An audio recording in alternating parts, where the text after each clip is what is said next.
The rain came down in sheets that night, the kind of cold October rain that doesn't fall so much as it hunts. It hunted Haley Whitmore across the wet pavement of Brookline, Massachusetts, slipping under the collar of her thin denim jacket, soaking through the cotton of her socks, finding every gap in every layer of cheap clothing she owned. She was 18 years old. She had been 18 years old for exactly 47 minutes. The heavy oak door of the house behind her was already shut. The brass knocker, the same brass knocker she had polished every Saturday morning for 12 years, as part of her stepfather's list of household chores, was now just a dull shape behind a curtain of falling water. The porch light had been switched off the moment the door closed. Even that small mercy had been denied her. 3 black trash bags sat at her feet. They were the heavy-duty kind, the contractor bags Garrett kept in the garage for yard cleanup. He had used them deliberately. He wanted her to look like garbage when she walked away. Inside the first bag were her clothes, a few pairs of jeans, 3 oversized sweaters that had once belonged to a thrift store stranger, a pair of running shoes with a hole in the left sole. Inside the second bag were her books, her notebooks for the senior year courses she would never finish, and a battered shoebox of photographs. Inside the third bag, wrapped in a plastic grocery sack to protect it, was the patchwork quilt her grandmother had stitched for her when she was 7. The quilt smelled like cedar and beeswax and a particular kind of lemon polish that Haley would later learn had a name. Right now, it just smelled like the only home she had ever truly known. She looked up at the second-story window. The master bedroom. The curtain twitched. For one long, idiotic moment, hope crawled back into her chest like a small, wounded animal. Her mother was there. Her mother was watching. Her mother would see her daughter shivering in the freezing rain, and she would push past Garrett, and she would come down those carpeted stairs in her silk robe, and she would say it had all been a mistake. A terrible misunderstanding, and there would be hot cocoa and apologies in a warm bed. The curtain fell back into place. Haley stood there a long time, long enough for the cold to stop being a sensation and start being a fact, the way gravity is a fact. She counted to 100. Then she counted to 100 again. The curtain did not move. Meredith had chosen. She had chosen the house with the 3-car garage and the Sub-Zero refrigerator. She had chosen the man who paid for her hair appointments and her tennis club membership and her quarterly trips to a spa in Vermont. She had chosen the comfortable lie over her own flesh and blood. And she had done it twice, really. Once 18 years ago when she had let Garrett walk into their lives, and once tonight when she had let him walk her daughter out. Haley bent down. Her fingers were already so numb that the plastic of the bags felt rubbery and strange. She gathered them up, one looped over each forearm, the third clutched against her chest like a baby. She turned her back on the house. She started walking. She had $34 in a checking account she had opened with her grandmother 3 summers ago. She had no car. She had no driver's license because Garrett had refused to take her to get one-siding insurance premiums. She was 2 months away from receiving her high school diploma. She had no friends she could call at this hour because Garrett had made it very clear over the years that no friend was ever to spend the night at the house, that no daughter of his stepfamily would be seen at parties, that decent young women did not run around at midnight in October. She had nothing. She walked along the highway shoulder. 18-wheelers rumbled past, throwing rooster tails of water that drenched her again every 2 minutes. Her sneakers were so wet, they made a sucking sound with every step. After what felt like an hour but was probably 20 minutes, she could no longer feel her toes. Then through the gray and the drizzle she saw it, a blur of red neon, a flickering sign shaped like a coffee cup. Bell's Diner. Open 24 hours. She pushed through the glass door. A small bell jingled above her head, cheerful and stupid. The warm air hit her face like a slap, and for one humiliating moment she thought she might actually fall to her knees on the linoleum. A waitress in her 50s with bottle blonde hair looked up from a coffee pot. The waitress's eyes traveled from Haley's soaked hair, down to her trembling hands, down to the 3 black trash bags. The waitress did not say anything. She did not ask questions. She just nodded toward the back corner booth, the one farthest from the door, and brought over a clean towel from behind the counter without being asked. Haley slid into the booth. The vinyl was cracked and patched with duct tape. She shoved the trash bags under the table out of sight. She wrapped the towel around her head and shoulders. The waitress set down a thick white mug and filled it with black coffee steam, curling up into the fluorescent light. "Pancakes are on the house tonight, sweetheart," the waitress said. Her name tag read, Belle. "You just sit as long as you need." Haley wanted to thank her. She wanted to say something dignified. Instead, she made a small sound in the back of her throat and bent forward until her forehead touched the rim of the coffee mug, and she cried. She cried for a long time. She cried until there was nothing left, and then she sat up and drank the coffee, and Belle refilled it without a word, and she drank that too. She watched the rain streak the window. She watched the truck drivers come and go. She watched a middle-aged couple share a piece of cherry pie in silence the way long married people do. She thought about her grandmother. Her grandmother, Cordelia Whitmore. Della to her friends, of which there had not been many in the last decade. The old woman had run an antique shop in a town called Millbrook, about 40 miles west of Boston, in the foothills of the Berkshires. She had been a tall, thin woman with iron-gray hair she wore in a single long braid, and she had smelled always of cedar and beeswax and that particular lemon polish. Della had died in April of a sudden stroke. 6 months ago, Haley had not been allowed to attend the funeral. Garrett had said the timing was bad for school. He had said it would be too upsetting.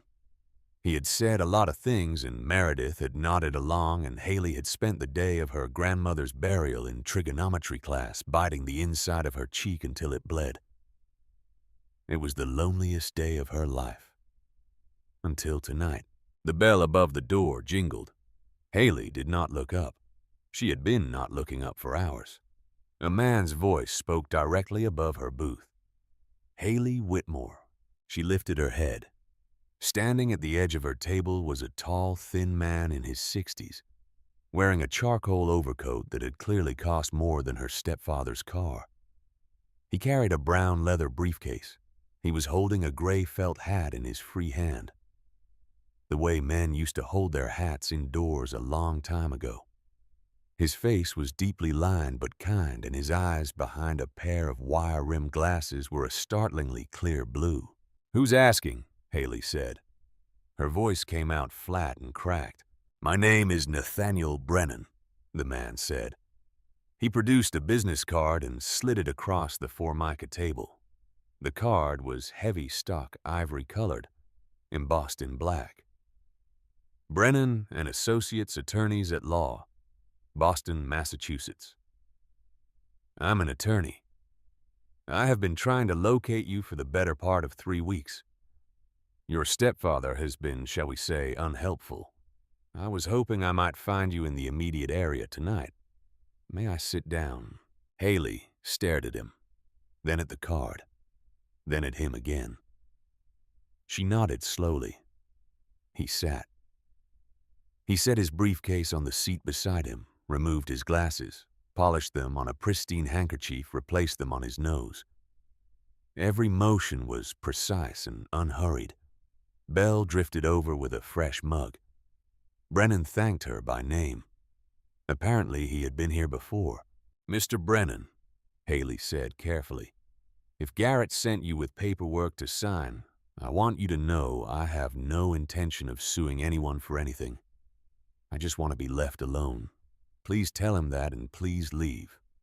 Nathaniel Brennan's face did a small, sad thing. He folded his hands on the table. "Miss Whitmore," he said, and the formality of it almost undid her again. "I do not represent your stepfather. I have never represented your stepfather.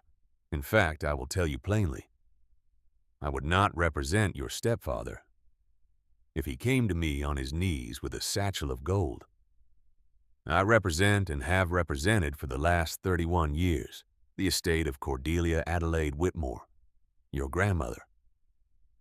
The mug shook in Haley's hand. She set it down. "Your grandmother," Brennan continued in that same unhurried voice, "was the most clear-eyed woman I have ever known in my professional life. She saw things other people refused to see. She saw, in particular, the kind of man your stepfather is. She saw it from the very first dinner she was invited to attend after your mother became engaged. And she spent the rest of her life preparing for tonight." "Tonight," Haley whispered. "The night you turned 18. Brennan opened the brass clasps of his briefcase. They snapped open with a sound that seemed too loud in the quiet diner. He drew out a thick manila envelope. "Your grandmother set up a trust, Miss Whitmore. A very specific, very deliberate trust. Its assets transfer to you, and you alone automatically on the morning of your 18th birthday. That morning is today." He laid the envelope on the table between them. Then he reached into the inside pocket of his coat and produced something else, a heavy brass key on a leather fob. He set it gently on top of the envelope. "This," Brennan said, "is the key to the front door of Whitmore's Curiosities, the antique shop at 402 Maple Street in the town of Millbrook. The building, the land it sits on, and every single object inside it now belong to you. There is no mortgage. Your grandmother paid the deed off in 1989. Your mother does not know about the trust. By design. Your stepfather most certainly does not know about it. Also by design." Haley reached out a trembling finger and touched the brass key. It was real. It was warm from his pocket. It was heavy. "She left me the shop," Haley said. She was not asking. She was just saying it out loud to see if her mouth could form the words. "She left you a fortress," Brennan said quietly. "I will be honest with you. The shop has been closed since April. The building is old. The plumbing is older. Your grandmother let certain things slide toward the end of her life that perhaps she should not have. But it is a roof, Miss Whitmore. It is your roof. And it is paid for." He reached into his briefcase once more. This time he brought out a small white envelope, the size that holds a personal letter. On the front, in handwriting that Haley would have recognized in a coal mine, was her own name. Haley. Just Haley. Written in her grandmother's looping, elegant cursive.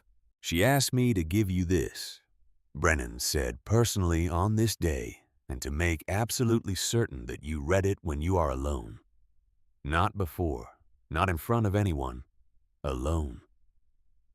Will you promise me that Miss Whitmore—" "Yes," Haley said.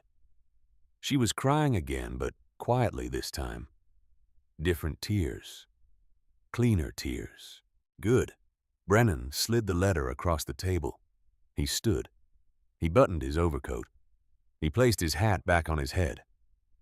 "The first bus to Millbrook leaves the depot 4 blocks east of here at 6:47 this morning. It is a 50-minute ride.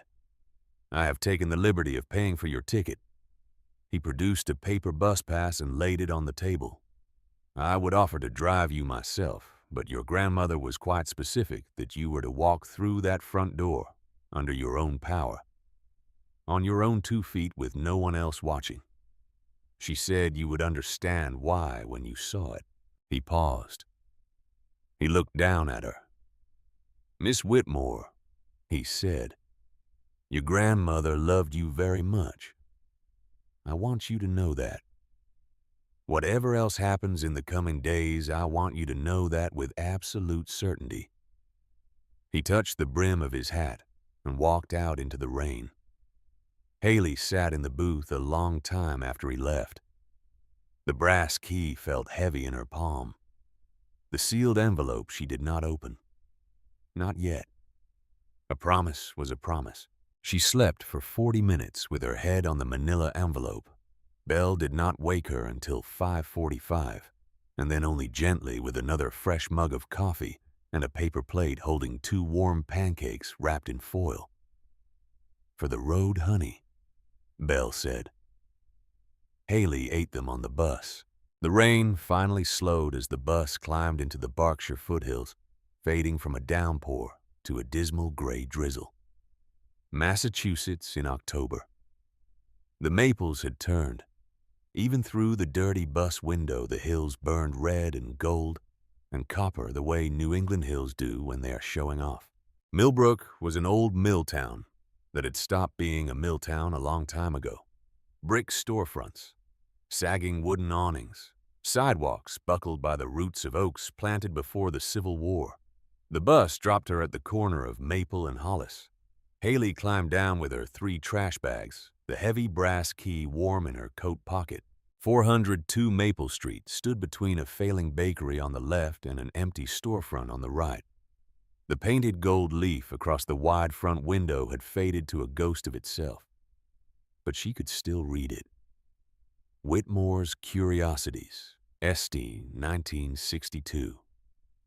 The brick was chipped near the foundation. The wooden awning over the door sagged at one corner. The window glass was so coated in dust she could not see through it. It looked exactly and perfectly like a forgotten thing. She set down the trash bags on the wet sidewalk.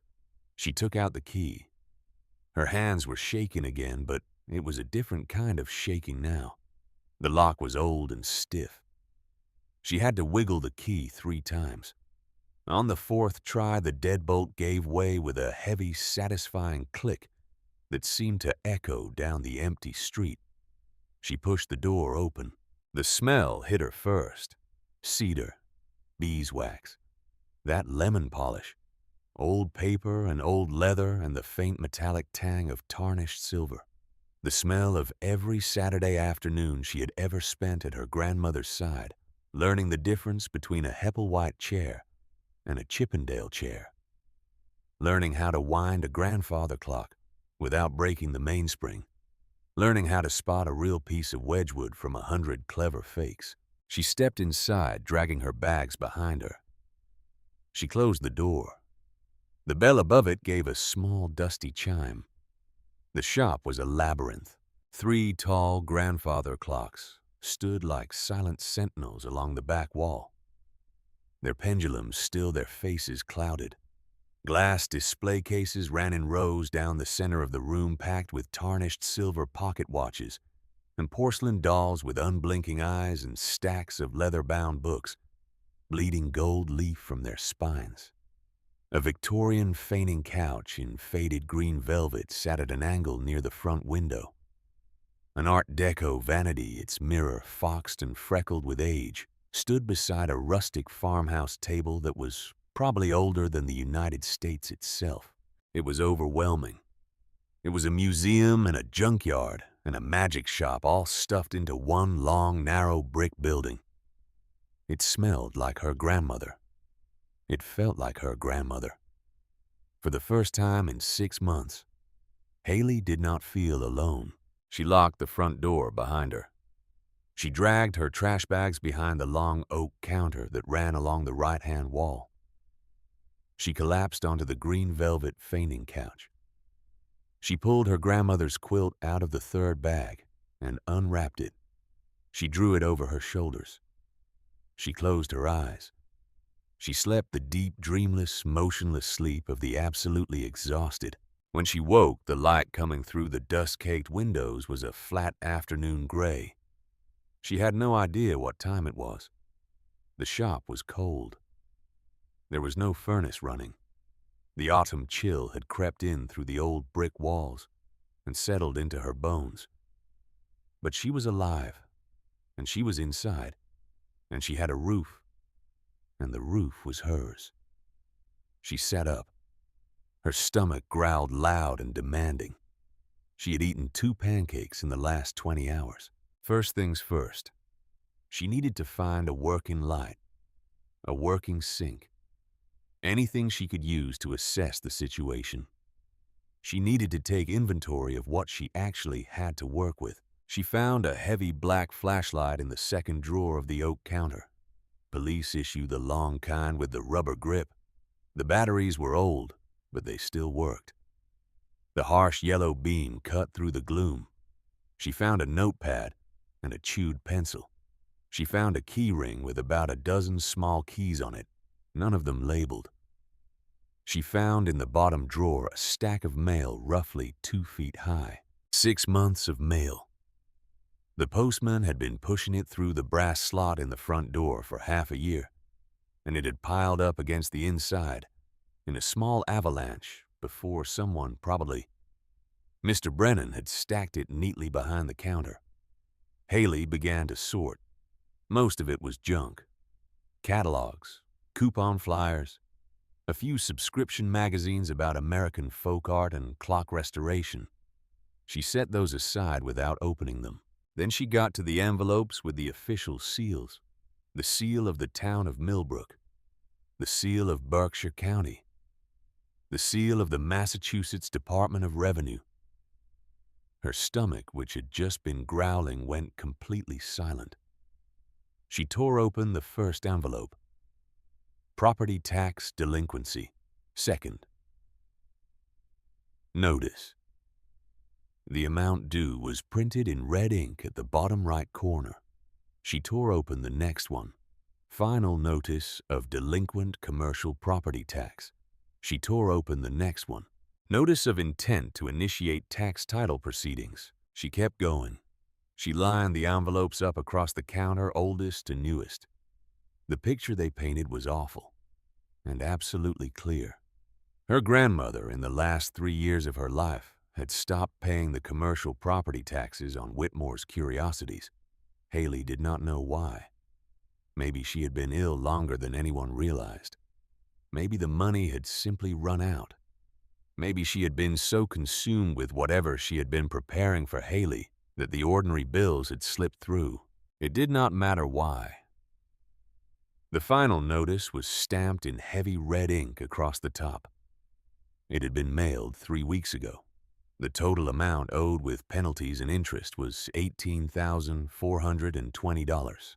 If the debt was not paid in full by November 15th in 30 days, the building would be seized by Berkshire County and sold at public auction to satisfy the lien.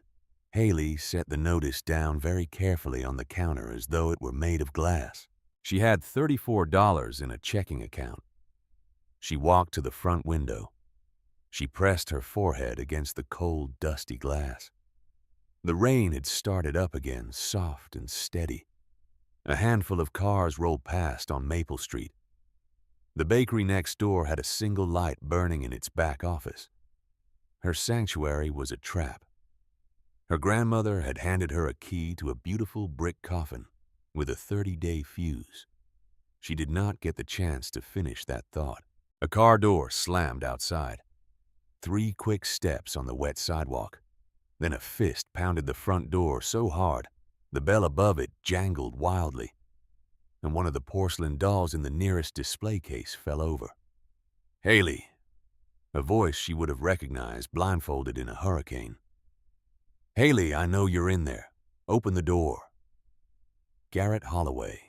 Her blood went so cold she actually had to grip the edge of the counter to stay standing. How? How had he found her this fast? She had been in Millbrook less than 12 hours. She had not told anyone where she was going. She had not even known where she was going. Then she understood. Of course, Garrett was a commercial real estate developer with his fingers in every county office between Boston and the New York border. He probably had an automated alert set on the deed of every old commercial building in western Massachusetts. The moment the title had transferred this morning, his phone would have pinged. She crept to the front window. Through a small, clean spot in the dust, she could see his car. A black Mercedes S-Class parked illegally on the curb, engine still running, wipers thumping. Garrett stood on the sidewalk under the sagging awning in a dove-gray Italian wool overcoat that probably cost more than the building's roof. His silver hair was combed back. His face was the face he wore in business meetings. Pleasant, patient, unreadable. It was the most dangerous face he had. He pounded again. "Haley, sweetheart, don't be childish. The county assessor is a personal friend of mine. I know about the tax lien. I know exactly what you walked into. Open the door. Let's talk like adults. Sweetheart." He had never once in 17 years called her sweetheart. Haley closed her eyes. She thought about her grandmother. She thought about Belle, the waitress who had not asked a single question. She thought about Nathaniel Brennan, who had said her grandmother loved her very much. She thought about Meredith behind the curtain. She opened her eyes. She walked to the door. She slid back the deadbolt. She pulled the door open. 6 inches, not more. "What do you want, Garrett?" He smiled. The smile did not reach his eyes. It never had. "What I want," he said softly, "is to save you from yourself. Your grandmother was a hoarder, Haley, a sick old woman with a sentimental attachment to a condemned building." He glanced past her into the gloom of the shop and wrinkled his nose. "This place is full of black mold, probably asbestos in the walls. The roof has a sag I can see from the sidewalk. It is not a home. It is a liability. Are you going to let me in, or do we do this in the rain? Say what you came to say and leave." He sighed. The performance of patience. He reached into the breast pocket of his overcoat and drew out a thin leather checkbook and a black fountain pen. "You owe Berkshire County $18,420, he said. "You have, as of tonight, 29 days to produce that money. You have no job. You do not yet have a high school diploma. You have no credit history. No bank will lend you a dime. You are going to lose this building, Haley. That is not a threat. It is the simple mechanics of the situation." He uncapped the pen. "I am willing," he said, "out of family feeling, to make you a one-time offer. I will write you a personal check right now for $25,000. I will assume the tax debt directly with the county. You will sign over the deed to my development, LLC. You walk away with $25,000 in your pocket, which is more cash than you have ever seen in your life, and you go start fresh. Get an apartment, buy a used car, finish school. I am offering you a future, Haley. All you have to do is be smart enough to take it. $25,000 for one wobbly heartbeat. The math of it dazzled her. $25,000 was a year of rent. It was a beat-up Honda. It was a community college tuition. It was warm food and dry shoes, and a door she could lock against the world. Then she looked at his eyes. His eyes had not changed. His eyes were too bright, too eager. The eyes of a man who has worked very hard not to look like he is selling oceanfront property at gunpoint.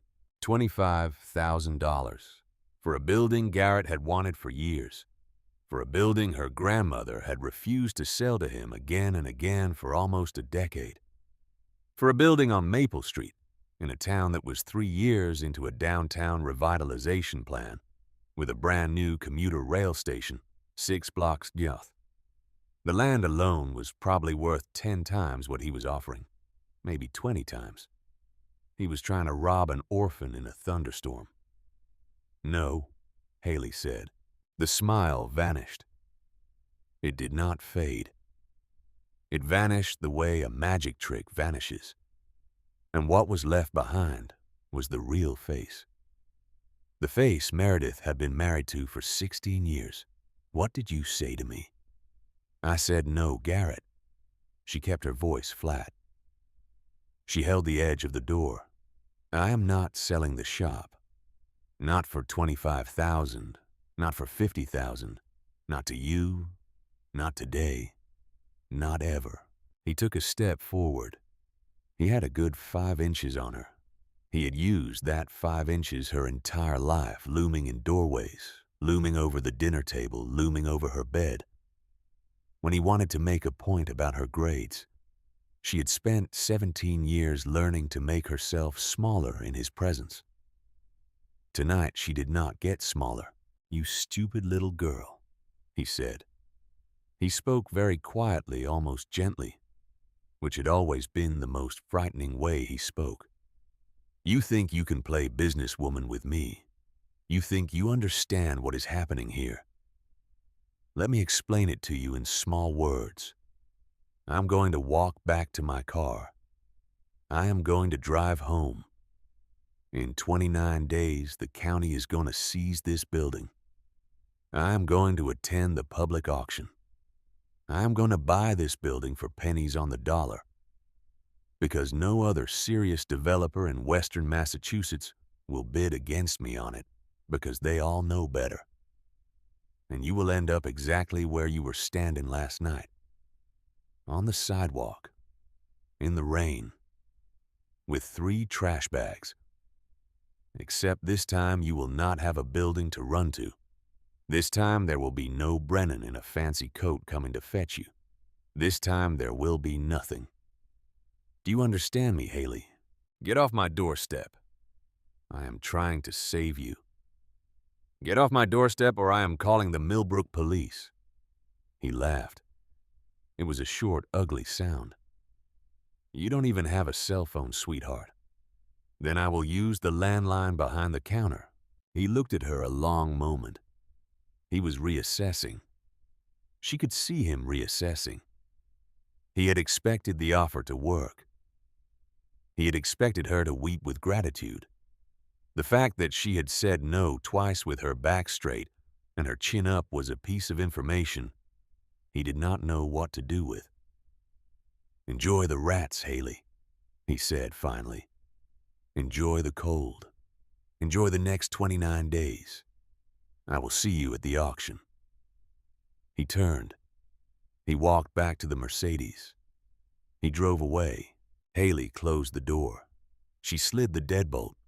She turned the dusty old turn lock above it for good measure. Then she walked very calmly behind the oak counter, and she sat down on the cold wooden floor, and she put her head between her knees and she shook. She shook for a long time. Then she stopped shaking because shaking was not going to save her. And Garrett was right about exactly one thing. She had 29 days. 29 days to find $18,420 in a shop full of dusty antiques that, for all she knew, were worth garage sale prices on a good day. She stood up. She walked the shop. She started opening drawers. She opened the drawers of a Victorian writing desk, old letters brittle and yellow, a broken pair of reading glasses, a tarnished letter opener shaped like a sword. She opened the cabinets under a tea service, mismatched cups, a roll of green felt, a box of mothballs. She opened the deep drawer at the bottom of a barrister's bookcase, old ledgers, sales receipts from 1978, nothing that screamed money, nothing that even whispered it. She knew in theory that some of the items in this shop must be valuable. Her grandmother had been a real dealer with a real reputation. But she did not have time to learn the trade. She did not have a buyer. She did not have an appraiser. She did not have a clue. The afternoon light faded toward evening. Her stomach was a fist of hunger. Her hands were filthy. Her fingernails had broken twice on stuck drawers. She was beginning to cry again, hot, frustrated tears she could not afford. She came to the back wall, the wall behind the silent grandfather clocks. There was a massive oak wardrobe pushed up flush against the brick.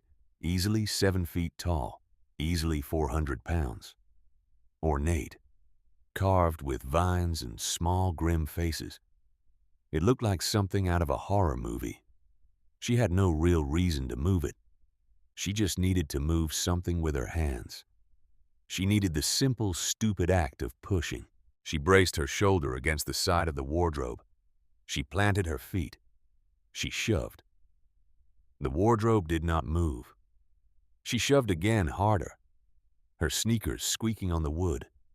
It groaned. It shifted maybe an inch. She set her teeth. She put her whole body into it. She thought about Garrett's face on the sidewalk. She thought about Meredith behind the curtain. She thought about her grandmother in a hospital bed in April, with no one beside her because Garrett had decided the funeral would be too disruptive for Haley's studies. She shoved. The wardrobe scraped 6 inches across the floor, then a foot, then 2 feet. Old hidden dust mushroomed up around her ankles. She coughed. She kept pushing. The wardrobe lurched out into the room. Underneath, where the heavy oak base had stood for decades, the floorboards were different. She froze, panting. The rest of the shop's floor was made of long, continuous pine planks running the length of the room, standard for a building this old. But here in the rectangle the wardrobe had hidden there was a perfect square of shorter boards, maybe 3 feet by 3 feet. The boards were cut clean and fitted tight. She dropped to her knees. She wiped at the floor with the sleeve of her sweater. The dust came away in dark gray smears. There set, perfectly flush into the wood, was a small iron ring. Rusted, old, heavy. She brushed away more dust. The iron ring was attached to an iron plate. The iron plate was set into a hinged square. It was a trapdoor that had been deliberately hidden by a massive wardrobe in the back corner of a shop owned by a woman who had spent her last decade preparing for the night her granddaughter turned 18. Haley sat back on her heels. Her heart was hammering against her ribs so hard she could feel it in her ears. She reached into the pocket of her jeans. The small white envelope was still there. The seal was still unbroken. Mr. Brennan's voice came back to her, calm and certain. "Read it when you are alone." She was alone. She slid her thumb under the flap. She broke the seal. She unfolded a single page of heavy cream-colored stationery. Her grandmother's handwriting filled it, looping and elegant and absolutely steady. "My dearest Haley, if you are reading this, then I am gone, and the wolves are already at your door. Garrett will come. He will come fast. He will offer you money. Do not take it. He will threaten you. Do not be afraid. He has wanted this building for many years. He has never understood why I refuse to sell. He believes it is sentimentality. He believes I am a foolish old woman with a fondness for dust. He is wrong about almost everything in his life, my brave girl. But he is most wrong about this. The shop is not the prize. The shop is the door. I spent my life collecting the past. The basement was always meant for your future. Go down the stairs. The combination to the steel door is your birthday, month, day, year. 6 digits. Be brave. Be careful. Trust no one in your mother's house. Trust no one in Garrett's circle. Trust Mr. Brennan, and only Mr. Brennan, in matters of the law. Happy 18th birthday, my darling girl. I am so very sorry. I could not be there to bake your cake. Give them hell. All my love always. Grandma Della. Haley lowered the letter. Her hand did not shake anymore. Her face was wet, but she was not crying. Something colder and steadier than tears had moved into her chest. She set the letter aside. She gripped the iron ring with both hands. She braced her feet against the floorboards. She pulled. The hinges groaned. The trapdoor lifted. Beneath it, falling away into the dark, was a narrow wooden staircase leading down. Cold, dry air rose up out of the opening. It did not smell like a cellar. It did not smell like dirt and damp and rot, the way the basement of an old brick building in New England should smell. It smelled very faintly of cedar and beeswax and that particular lemon polish, and underneath that of something cool and metallic and clean. Haley Whitmore picked up the heavy police flashlight from the counter. She clicked it on. The yellow beam dropped down the stairs and disappeared into the dark below. She took the first step down. The staircase was steeper than it had looked from above. 22 narrow wooden steps, each one worn smooth in the center by something that had walked these stairs a great many times. Haley took them slowly, one hand on the cold brick wall to her left, the other gripping the heavy flashlight. The yellow beam bounced ahead of her. Behind her, the rectangle of dim shop light grew smaller and smaller until it was just a pale square of gray hovering somewhere above her head. The air kept getting colder as she descended. Not the damp basement cold of a 150-year-old brick foundation. A different cold. A clean cold. A regulated cold. She reached the bottom step. Her flashlight beam hit a solid wall of brushed steel. She stopped breathing. It was not a cellar door. It was not a wooden door with iron hinges. It was not anything that belonged in the basement of an antique shop in a Berkshire's mill town. It was a vault door. The kind of vault door she had seen in the security wing of the Federal Reserve Building on a senior class field trip to Boston 3 years ago. A great rectangle of polished steel easily 10 inches thick set into a steel frame that had been bolted directly into the original brick. The seam where the door met the frame was so tight she could not have slid a piece of paper through it. To the right of the door at chest height was a small black panel, a digital keypad, 12 buttons. A small green LED in the upper corner blinked once a second, steady and patient, like the heartbeat of something that had been waiting down here in the dark a long time. Haley lowered the flashlight. The yellow beam pooled at her feet on the concrete floor. Concrete. The floor was poured concrete, dry and level. The walls on either side of her were the original brick of the building's foundation. But the chamber that held the vault door, the small antechamber at the bottom of the stairs, had been rebuilt. Recently. Within the last decade by the look of it. Her grandmother had quietly hired someone to renovate the bones of the building, and not one person in Haley's family had ever known. She pulled her grandmother's letter out of her pocket. She read the line again by flashlight. The combination to the steel door is your birthday. Month, day, year. 6 digits. She raised her hand to the keypad. Her fingers were trembling so badly, the flashlight beam jumped on the wall. She took a breath. She held it. She let it out. She entered the date. There was a single sharp beep, almost musical in the silence.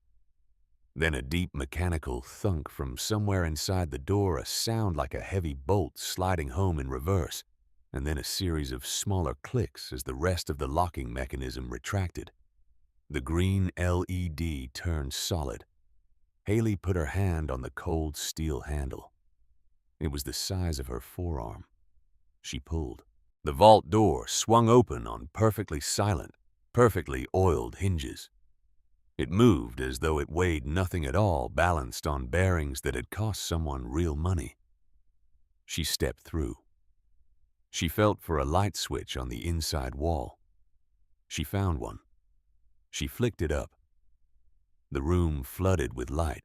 6 recessed LED panels in the ceiling came on at once, soft and clean and bright.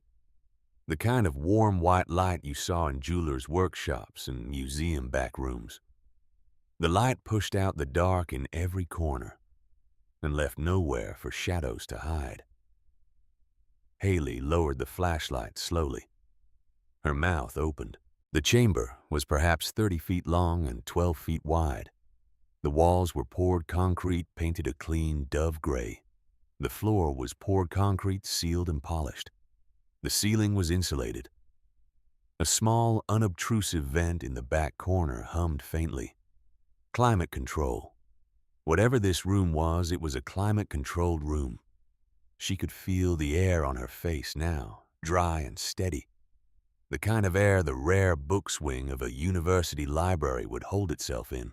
Along the left wall, running the full length of the chamber, stood 3 rows of heavy steel shelving.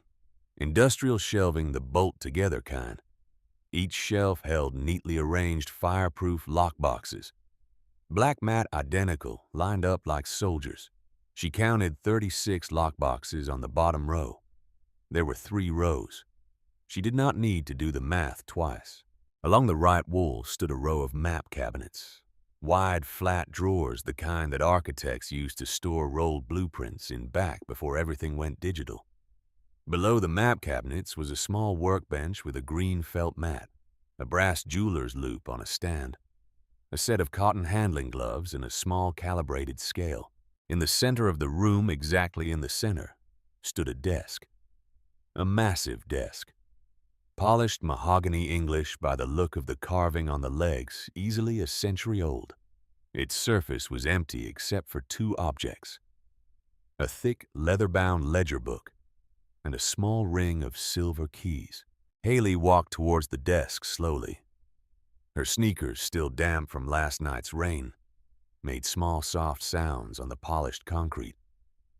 The lemon polish smell was stronger down here, cleaner. Her grandmother had been in this room, recently, within the last 6 months, maybe within the last week of her life. The thought of it pushed something hot and aching up into her throat, and she pushed it back down, because there was no time for it. Not yet. She sat down at the desk.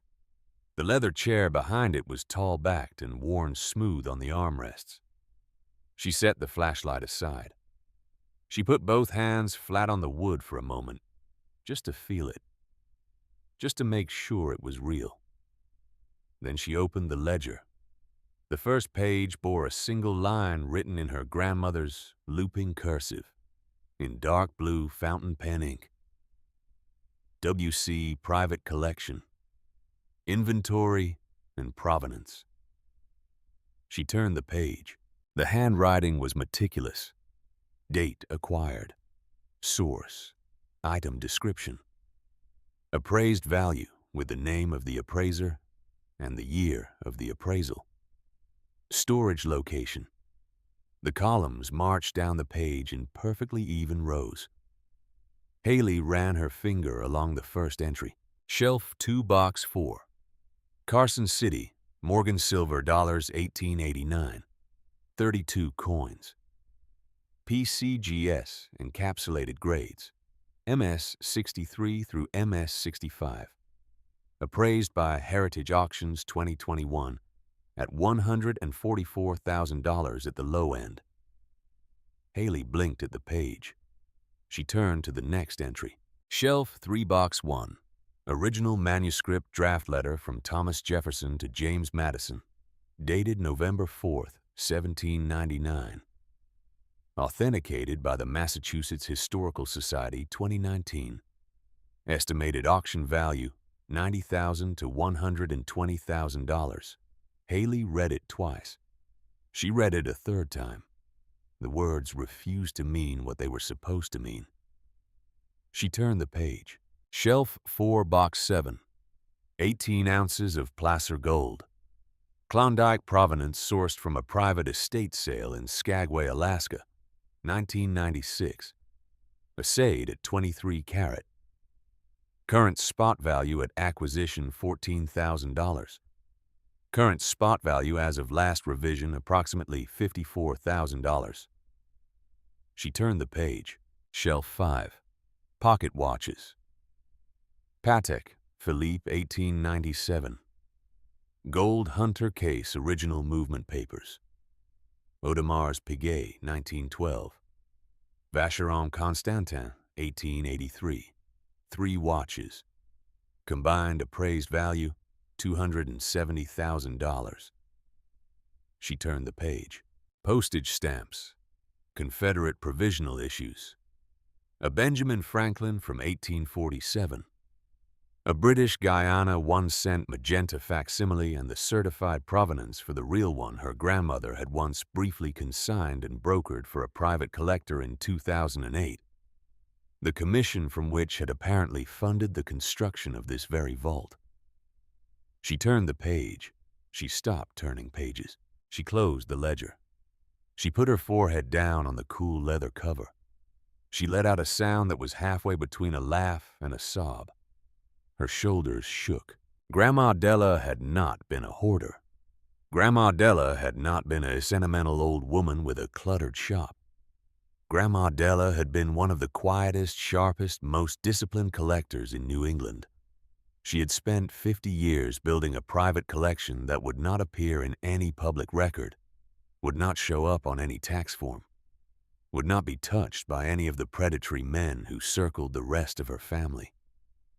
She had kept it in a vault beneath a deliberately shabby antique shop in a deliberately overlooked mill town. And she had timed the inheritance down to the hour for the morning her granddaughter turned 18. The whole shop upstairs. The dust. The sagging awning. The faded gold leaf lettering. The cluttered chaos of unsorted Victorian junk. It had all been camouflage. Haley sat up. She wiped her face with her sleeve. She picked up the ring of silver keys. She walked to the shelves. Each lockbox had a small brass tag. Shelf 1 box 1, shelf 1 box 2. She matched the tag against the ledger. She walked along the row until she came to shelf 2 box 4. She fitted one of the small silver keys into the lock. It turned smoothly. She lifted the lid. Inside, on a bed of dark blue velvet, lay rows of clear, hard plastic slabs. Each slab was the size of a playing card. Each slab held a single coin. Each coin was a Morgan silver dollar heavy and gleaming almost as bright as the day it had been struck. On each slab was the holographic seal of the Professional Coin Grading Service, the PCGS hologram she vaguely remembered from a documentary about coin auctions her grandmother had once made her watch on a rainy Sunday. The grades were printed neatly on each slab: MS-63, MS-64, MS-65. Haley took out one slab. She held it under the light. The coin had a Carson City mint mark on the reverse, a tiny stylized CC sitting just beneath the eagle's tail feathers. Carson City, Nevada, 1889. 137 years ago, a man in a leather apron in a federal mint in the high desert had struck this coin out of silver, dug out of a Comstock vein, and her grandmother had bought it and graded it and put it in a velvet-lined box in a climate-controlled vault and waited. She put the slab back. She closed the lid of the box. She locked it. She slid it carefully back onto the shelf. She had her tax money. She had it 10 times over. She had a future. She was not done. She walked back to the desk. She sat down. She made herself breathe slow and deliberate the way her grandmother had taught her to breathe the first time Garrett had screamed at her in the kitchen when she was 9. The flashlight beam before she had turned on the LEDs had caught something. She had not registered it consciously at the time, but her eye had logged it. Something out of place. Something that did not match the rest of the room's perfect order. She knelt down beside the desk. Tucked beneath the desk, screwed directly into the underside of the mahogany frame with 2 small brass brackets, was a small flat lockbox. Not the matte black industrial kind on the shelves. A different kind. Older. Smaller. Made of pebbled black metal the size of a hardcover book. The kind of personal cash box a shopkeeper from the 1940s would have kept under the counter. It did not have a brass tag. It did not have a number. It had a single strip of yellowed masking tape stuck to the top. and on the masking tape in heavy black marker in her grandmother's handwriting was a single word: Garrett. Haley's hands went cold all over again. She unscrewed the brackets with her thumb and forefinger. They came away easily. Her grandmother had set them snug, but not tight. She had wanted this box to come out of its hiding place in a hurry when the moment came. The moment had come. Haley set the box on the desk.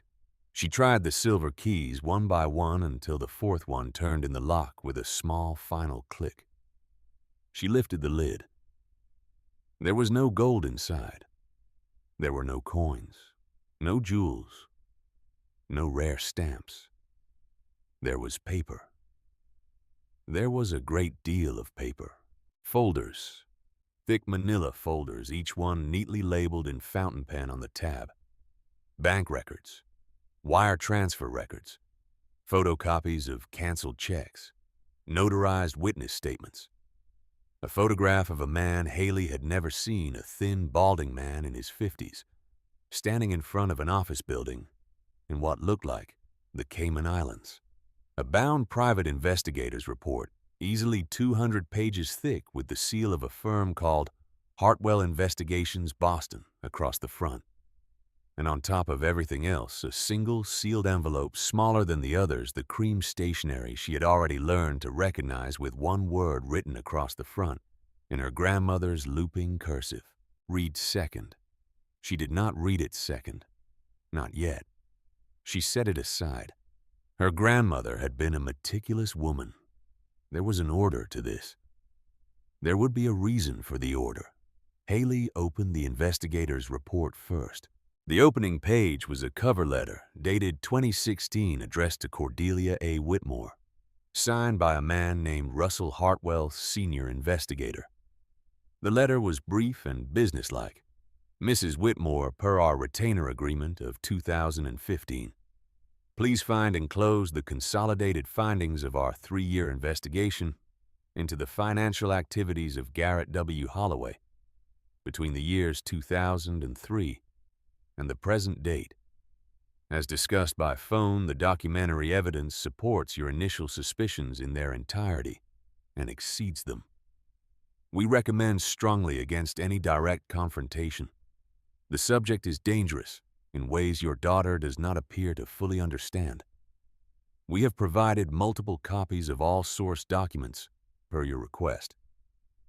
The originals are held in secure storage. Please advise as to next steps at your convenience. Haley lowered the cover letter. She turned the page. For the next 2 hours, she sat at the desk in the perfect light of the vault and read. She read the way a person reads a death certificate. Slowly, carefully, twice for each line. The story the documents told was so cleanly horrible it almost felt staged. She would not have believed it if it had been written in a novel. But Russell Hartwell of Hartwell Investigations had not written a novel. He had written a forensic accounting timeline, and he had attached the receipts. In 2003, Bennett Whitmore, Haley's father, had been 27 years old. He had been the founder and majority owner of a small commercial contracting firm called Whitmore Construction, LLC, based in Quincy, Massachusetts. Whitmore Construction did mid-size commercial renovations, mostly for restaurants and small retail clients in the greater Boston area. It was not a glamorous business. It was a solid one. Bennett had grown it from 2 trucks to 9 in 5 years. In late 2003, Bennett Whitmore had brought on a silent partner, a man with money to invest a 30% equity stake in connections in real estate development. The man's name was Garrett Holloway. Garrett had been 32 years old. He had presented Bennett with a portfolio that turned out in retrospect to be largely fabricated, and a personal balance sheet that turned out to be inflated by a factor of roughly 4. He had been charming. He had been deferential. He had been, in the words of one Whitmore Construction employee, whose deposition Hartwell had taken in 2015, the most agreeable business partner anyone had ever met. For 3.5 years, Garrett had moved very slowly. He had asked good questions at quarterly meetings. He had attended one company barbecue. He had on 2 separate occasions recommended Bennett to small commercial clients of his own. The relationship had appeared from the outside and from the inside, both entirely professional and entirely healthy. In early 2007, things had begun to change. Hartwell had laid it out month by month. Garrett, who had been granted limited check-signing authority on a single operations account for the convenience of paying vendors when Bennett was at a job site, had quietly persuaded Bennett to expand that authority. There had been good reasons offered for every expansion. A new line of business, a streamlining of accounts payable, a piece of equipment financing that needed to close quickly while Bennett was meeting with a client in Worcester.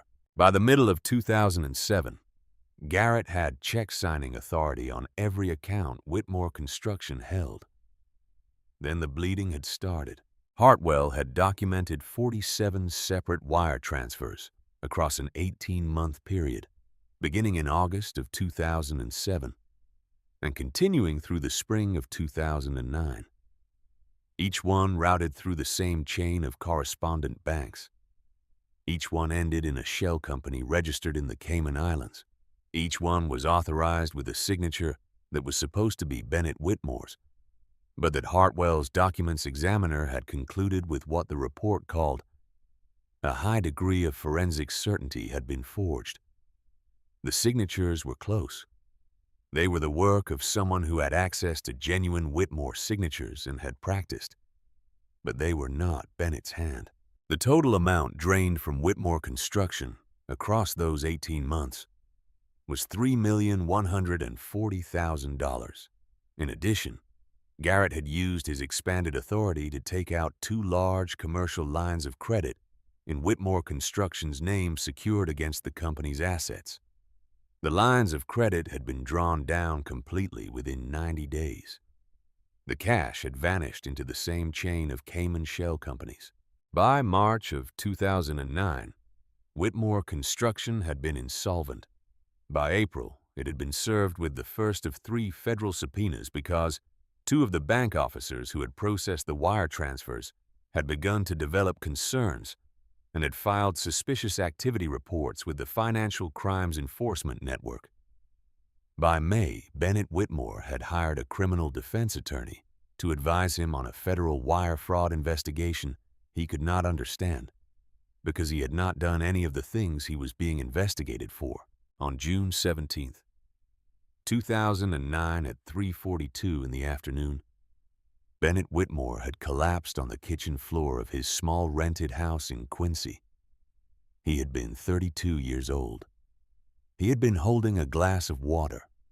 The cause of death, according to the medical examiner's report, which Hartwell had appended to the file, had been a massive myocardial infarction.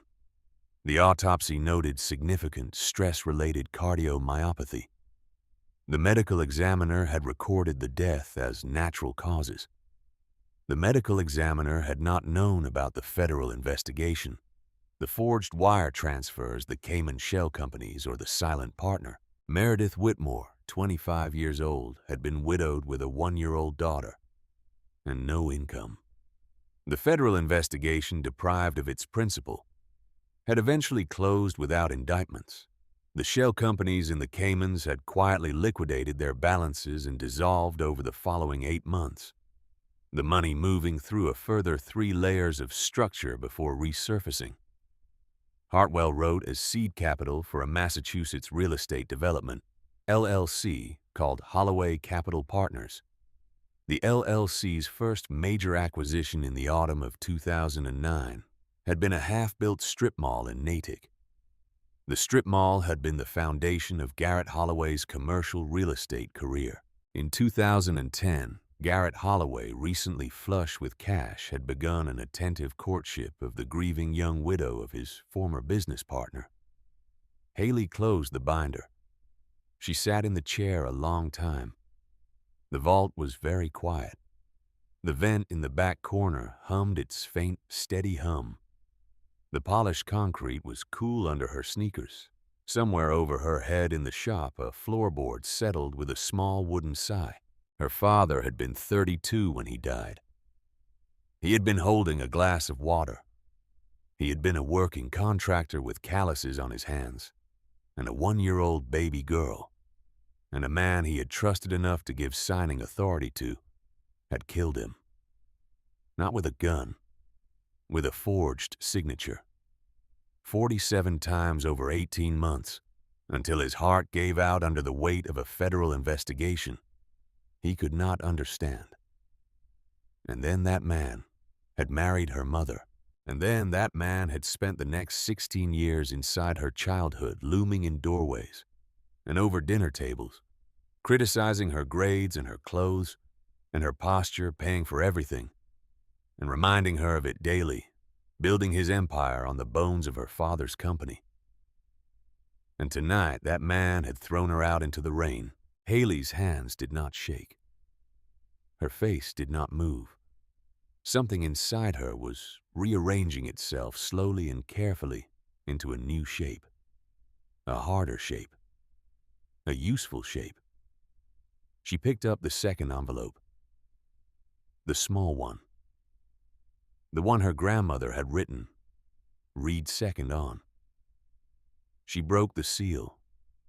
She unfolded a single page, 2 paragraphs.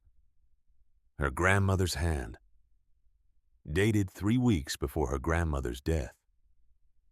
My darling Haley, you will be tempted when you finish reading the Hartwell report to focus all of your rage on Garrett.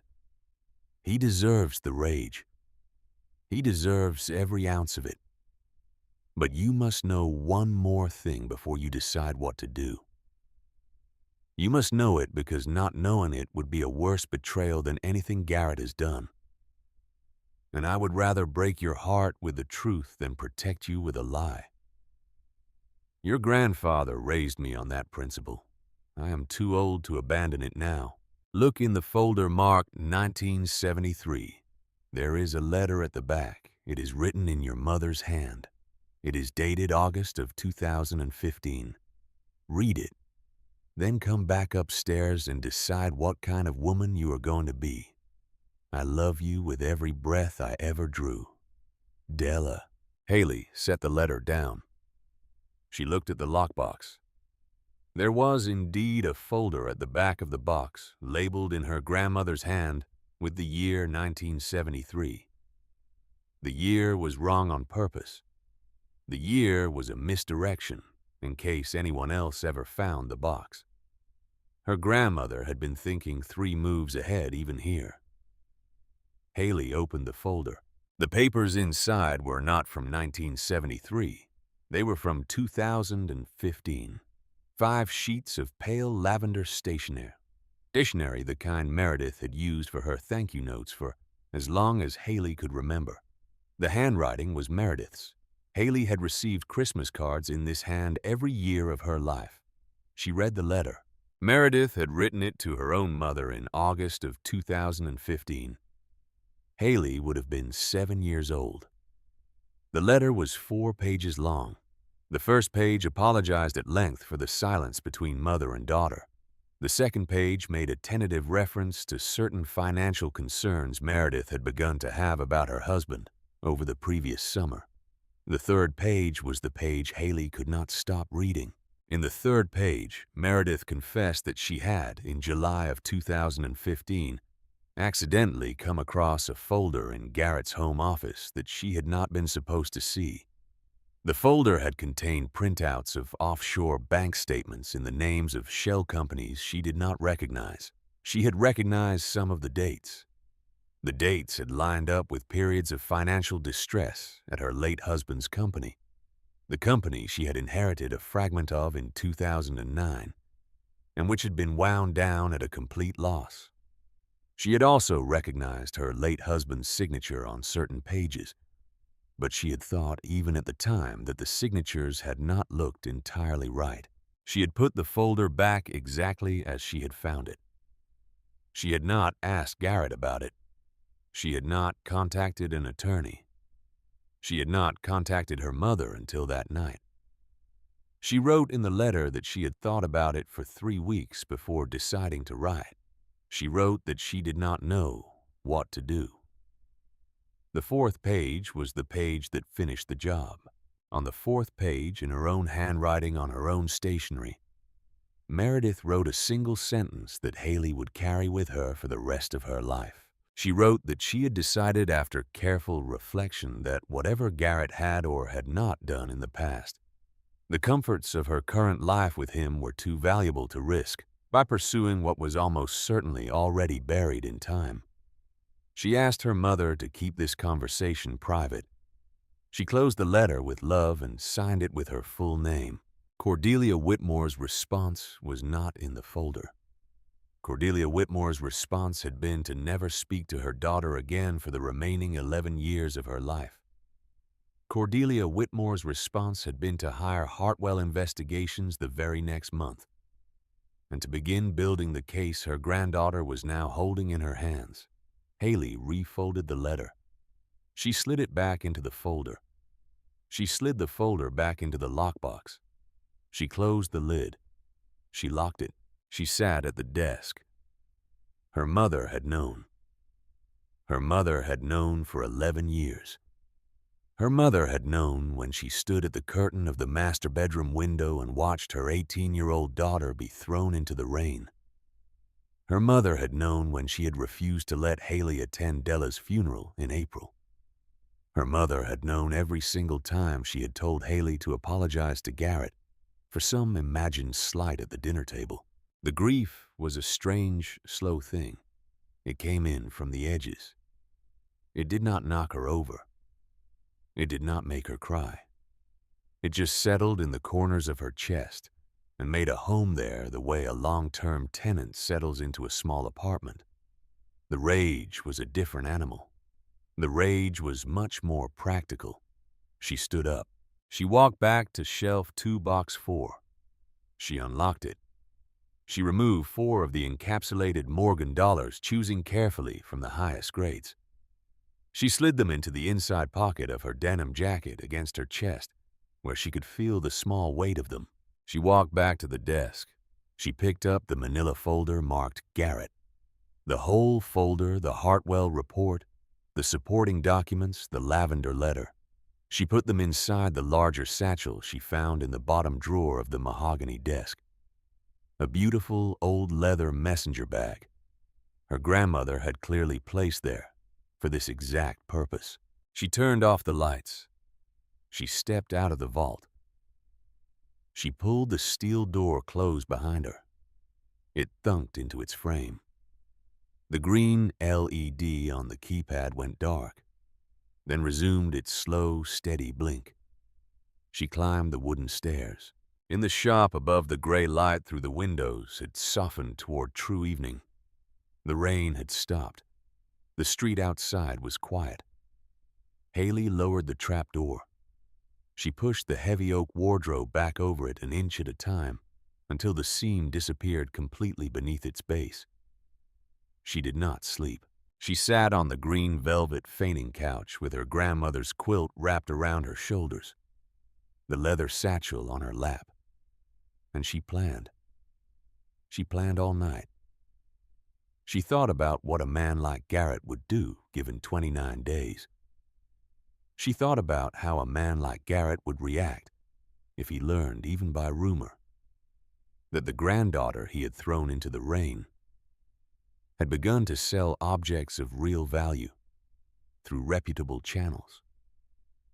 She thought about which of her grandmother's instructions she was going to follow, and in what order, and what she was going to do if any of them failed.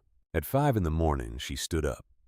She washed her face in the small, dusty bathroom at the back of the shop, using cold water from a pipe that still miraculously worked. She put on her cleanest sweater. She braided her wet hair. She took the leather satchel. She walked 4 blocks to the all-night gas station on Hollis Street.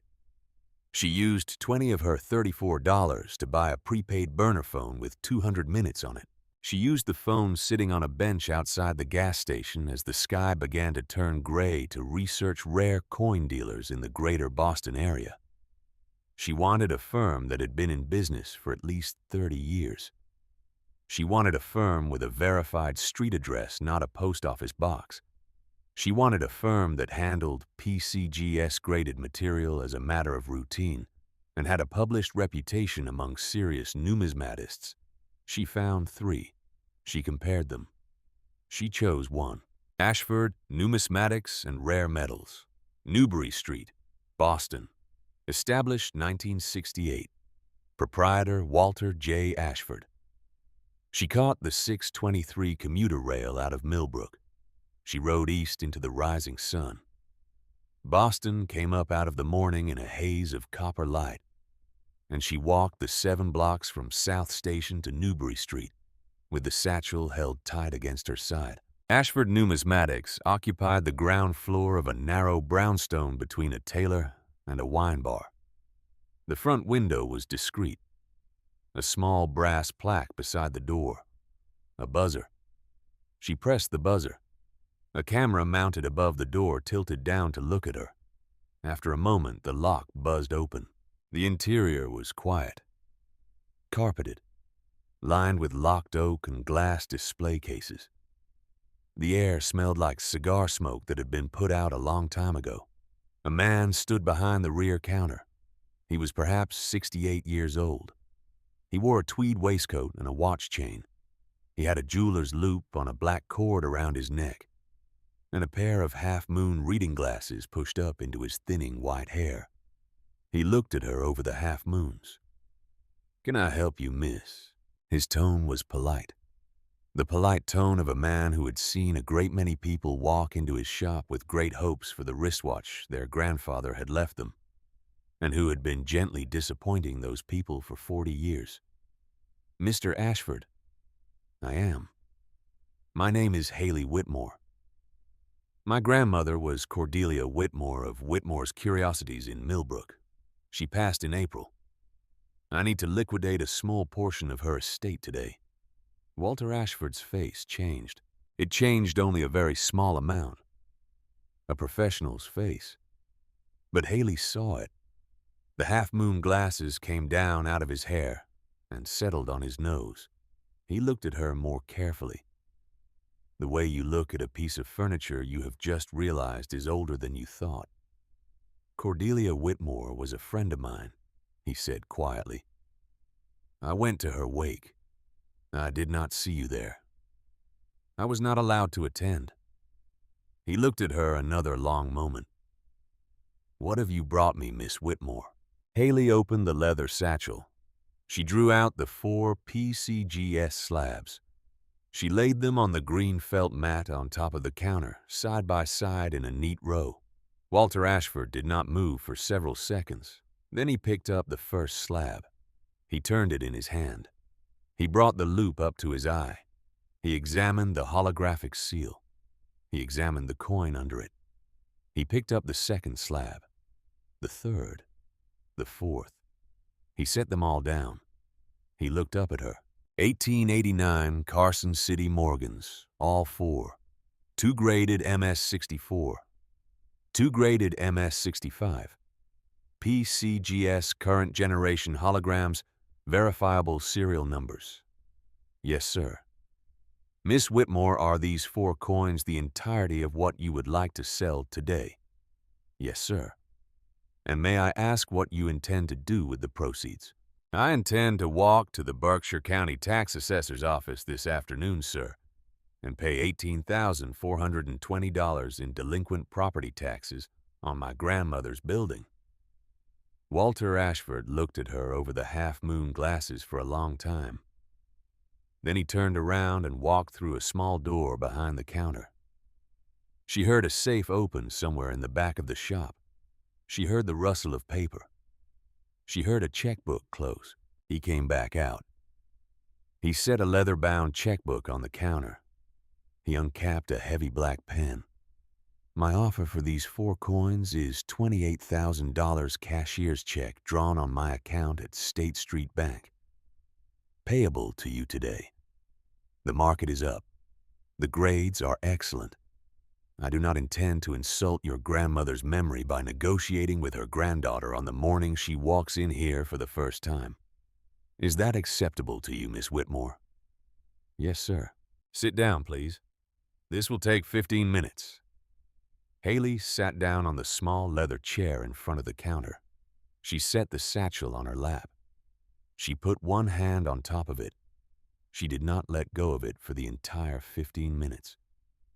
It took Walter Ashford to authenticate the holograms against his database, fill out the bill of sale, draw the check, and slide it across the green felt to her. By 1 in the afternoon, she was standing in line at the Berkshire County Tax Assessor's office, back in Millbrook. The line was short. The clerk behind the bulletproof glass had a name tag that read, "Gloria," and a tired face. Haley slid the cashier's check through the slot, along with the property notice and the address. Gloria looked at the check. Gloria looked at Haley. Gloria looked at the check again. Gloria typed for a long time.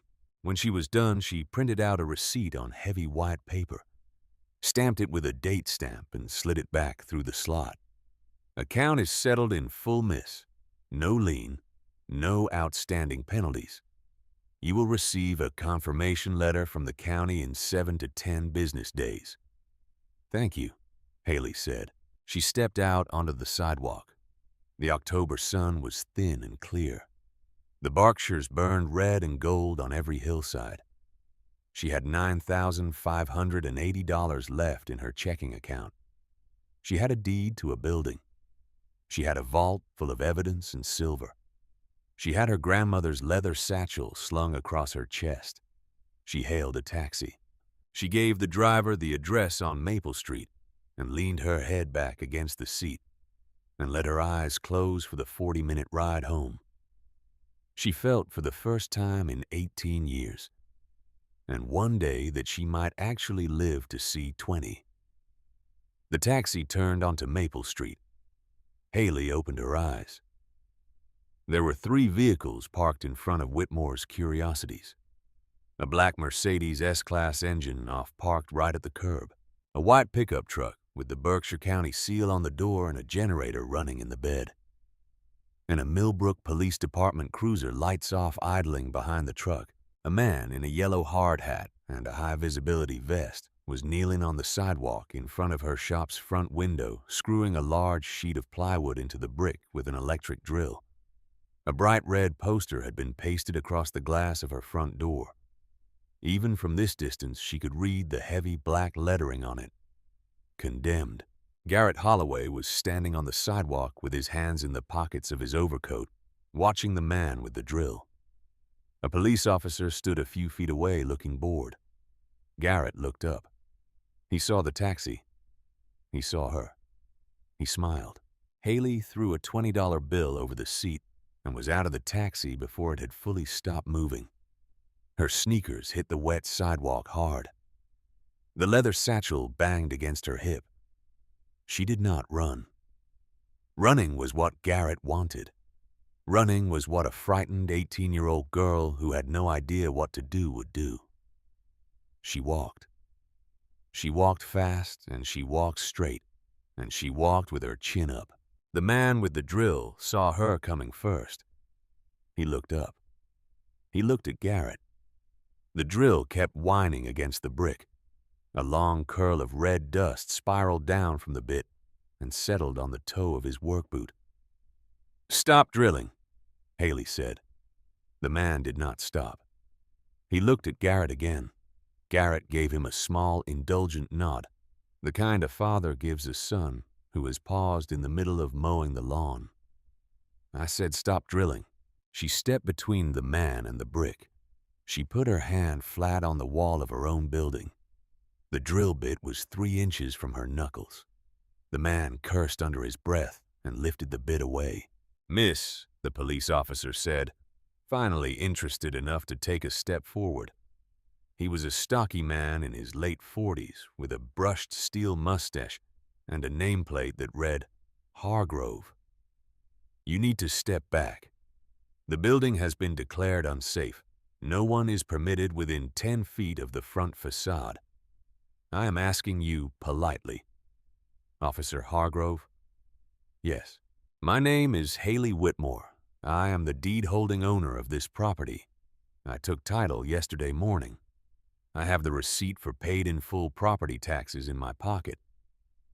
I would like to know who declared my building unsafe, and on what basis and when, and I would like to know it before another screw goes into my brick. Officer Hargrove looked at her for a long moment. His face did not change much, but his eyes, gray and patient under the brim of his cap, did a small thing.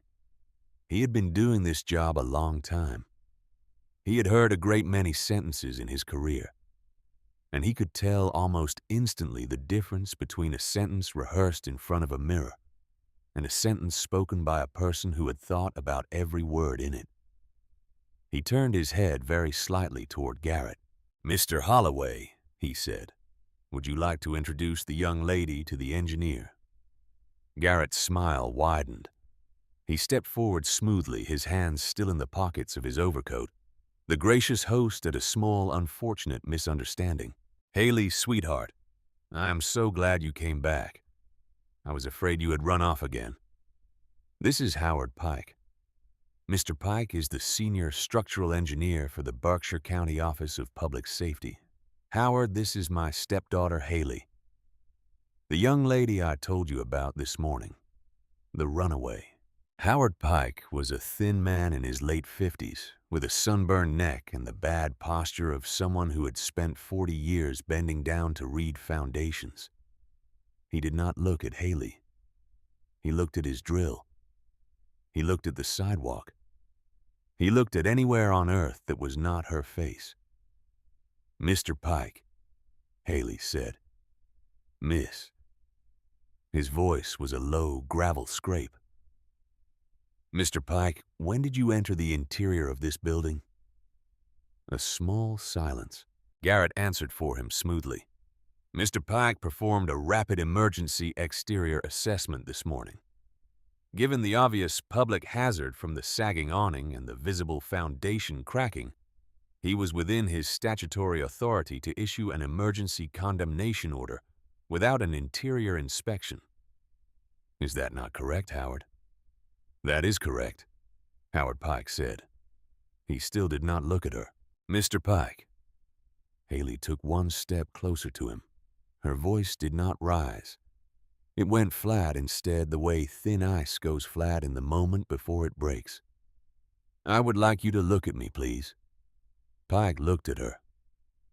His eyes were the watery blue of an old man who had not slept enough the night before. "Mr. Pike, if you sign an emergency condemnation order today based on an inspection you did not actually perform, you are not signing a permit. You are signing the Predicate Act in a federal racketeering case. The Racketeer-Influenced and Corrupt Organizations Act covers a pattern of fraudulent acts undertaken in concert with another party for personal financial gain. 2 predicate acts within a 10-year period are sufficient for an indictment. The penalties, as I am sure your county council could tell you, run to 20 years per count. My stepfather has spent a long time building a real estate portfolio in this state. Your name will appear in every filing that mentions this property from this morning forward. I have already retained an attorney out of Boston. I have evidence in my possession that pertains to an unrelated, much older case involving Mr. Holloway. The FBI field office in Boston is going to be reading my attorney's referral letter inside of 2 weeks. When they pull the thread on Mr. Holloway, they are going to pull the thread on every county official who took a check from him in the last decade. I am asking you a direct question. Did you receive payment from Garrett Holloway this morning in exchange for a condemnation order on this property? The drill clattered out of Howard Pike's hand. It hit the sidewalk and bounced twice and lay there whining at a lower pitch. Officer Hargrove looked at Garrett, then at Pike, then at Haley, then back at Pike. The boredom had drained out of his face. He had moved his weight back onto his heels the way a cop moves his weight, when he has decided that the next 3 minutes are going to matter. "Howard," Hargrove said. His voice was very quiet now. "Howard, look at me." Pike looked at him. "Howard, did this young lady just ask you a question? About money?" Howard Pike stood there in the cold afternoon sun with the drill whining at his feet. He was 61 years old. He had a pension. He had a grandson in the 2nd grade. He had a mortgage with 8 years left on it on a small ranch house in Pittsfield. He had a wife who knew nothing about the envelope of cash sitting in his glove compartment. He opened his mouth. He closed it. He opened it again. "Shut up, Howard," Garrett said. It was the wrong thing to say. It was the worst thing he could have said. Officer Hargrove's chin came up about half an inch. His right hand, which had been resting easy on his duty belt, moved a fraction of an inch closer to the radio at his shoulder. "Mr. Holloway," Hargrove said, "I would appreciate it if you allowed Mr. Pike to answer the lady's question. Officer, with respect, this entire conversation is a smokescreen. This girl is a runaway minor with a documented history of—" "Mr. Holloway, I'm going to ask you one more time to step back from Mr. Pike and to allow him to speak." Garrett looked at the officer. He looked at Haley. The mask was beginning to slip, but only at the corners. He could feel it slipping. He pulled it back into place with the visible effort of a man who had been wearing a particular face for a long time. "I never went inside," Howard Pike said. It came out all at once, as if he had been holding it behind his teeth for hours and his jaw had finally given out. "I never went inside the building. I drove out from Pittsfield this morning at 6. Mr. Holloway met me on the corner of Maple and Hollis at 6:20. He handed me an envelope. He said the girl was a runaway and a known drug user, and that nobody would ever push back on the paperwork. He said the building was vacant, and the deed was disputed. He said the county supervisor was a friend of his. He said it was already cleared. I never went inside the building. I never inspected the building. I drew up the condemnation order in my truck. The envelope had $7,000 cash in it. It is in my glove compartment. You can look." Garrett moved. He moved fast for a man of 50 in an Italian overcoat. He moved at Howard Pike with both hands open and his teeth showing. And Officer Hargrove was faster.